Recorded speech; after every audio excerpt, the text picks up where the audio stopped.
Welcome back to the rabbit hole. Today we're digging into OVA titles that were so good, yet somehow no one saw them. Maybe they had bad marketing, maybe they were too weird, or maybe they were just ahead of their time. Either way, these OVAs deserved way more love. Ready to uncover some hidden gems? Let's get started. First up, from 1989, we have Bayo, the Visitor. Before JoJo's Bizarre Adventure became a global phenomenon, its creator Hirohiko Araki dropped this ultra-violent, neon-soaked power fantasy. It's about a bioweapon boy who literally turns into a blade-covered monster to protect a psychic little girl from a shadowy organization. The animation is just gorgeous. A perfect slice of Laddie's hyperdatal. The gore is outrageous, and the story is a wild, gloriously messy blast. Seriously, how did this not become a massive franchise? It had all the ingredients.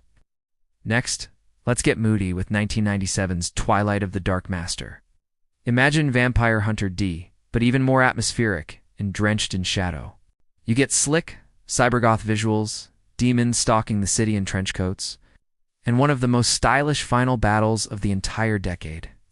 This OVA absolutely screams 90s anime aesthetic, with its dark, cool color palette and brooding atmosphere. But because it was released straight to video, with almost no TV promotion, it just vanished. A real tragedy for fans of gothic horror. Okay, let's jump forward a bit to 2008 for Hells, also known as Hell's Angels. Yes, it's a late 2000s title, but it's such a rare OVA cut that it totally belongs on this list. This is a surreal, hyper-colored adrenaline trip about a girl who dies and finds herself trapped in a demon school in the underworld. The visual creativity here is off the charts. Think FLCL meets Dead Leaves. All blended together in a high-energy fever dream. It's one of the most unique and dynamic-looking anime ever made, and it's a crime that it's so underseen. Going back to 1989, we have Earthian. This one is a real treat for fans of classic shoujo and proto-BL. We're talking beautiful boys, forbidden romance between angels and humans, and a slow-burn tragedy that will tug at your heartstrings. The angels are sent to Earth to judge humanity, but things get complicated when one of them falls in love. The art is elegant, the music is gorgeous, and the vibes are just immaculate.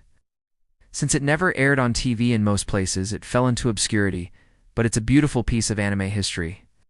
Let's talk mecha, with 1991's Detonator Organ. From the creators of the legendary Bubblegum Crisis, this is peak early 90s sci-fi. It features sleek mecha designs, hints of cosmic horror, and a storyline that went way harder than anyone expected. It starts as a story about a young man who bonds with an alien battlesuit, but it evolves into a massive space opera with genuinely compelling twists. It really feels like a lost prototype for shows like Roxaphon and even some early Xenagers concepts. Now for something a little different, Root Search from 1986. On the surface, it looks like a low-budget alien knockoff, but stick with it, and it accidentally becomes this bizarre, fascinating psychological horror film.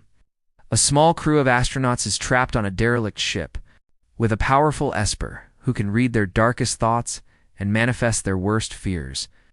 It's weird, it's clunky, and the animation isn't always the best, but it is absolutely unforgettable. A true so-bad-it's-good OVA classic that you have to see to believe. Finally, we have 1987's Blackmagic M66, before he created Ghost in the Shell. The legendary Masamune Shirow wrote and directed this intense runaway android thriller.